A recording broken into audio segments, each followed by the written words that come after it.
ඔන්න උතුරු කොරියාව ගැන තුන්වෙනි වීඩියෝ එකත් අරගෙන ආවා. අද අපි කතා කරන්නේ උතුරු කොරියාවේ ටීවී, සෝෂල් මීඩියා වගේ sannivedanayට අදාළ නීති ගැන.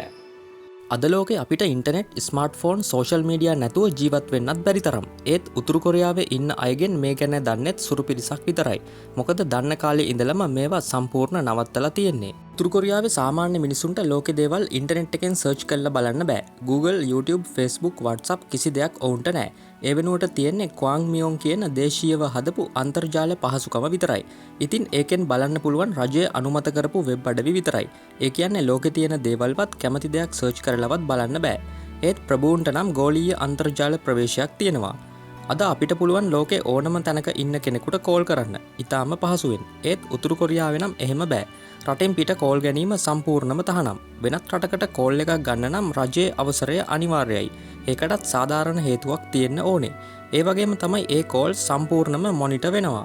උතුරු කොරියාවේ තියෙන්නේ එරිරැන්, පියොන්ග්යැන්ග් වගේ ඒ රටේම හදපු ස්මාර්ට් මොබයිල් ෆෝන්. ඒත් චීනෙන් ගෙනල්ලා එකලස් කරනවා කියලා තමයි කියන්නේ. මේ ෆෝන් වලින් අපි දන්න සෝෂල් මීඩියා වලට යන්න බෑ. ඒත් උතුරු කොරියාවෙන්ම දෙන සෝෂල් මීඩියා තියෙනවා. රජයේ අධීක්ෂණය යටතේ හදපු එකක්. Facebook වගේ නෙවෙයි.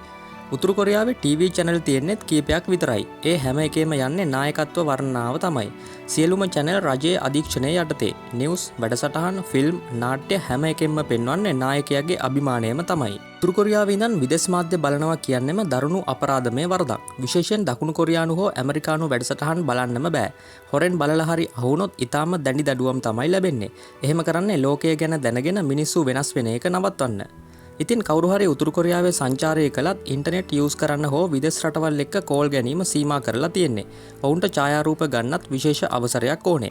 විදේශිකයෙක් යනවා නම් ගයිඩ් කෙනෙක් අනිවාර්යයි. ඒගොල්ලන්ගේ අවසරය ඇතුව තමයි හැමදේම. ඉතින් බලන්න අද අපිට තියෙන sannivedana නිදහස ලෝකේ හැමතැනම එකම විදිහට නැහැ. ඉන්ටර්නෙට්, සෝෂල් මීඩියා අපිට සාමාන්‍ය දෙයක් වුණාට ඒවා අහලවත් නැති වගේම පාවිච්චි කරන්න රජයෙන් අවසර ගන්න වෙන රටවලුත් තියෙනවා.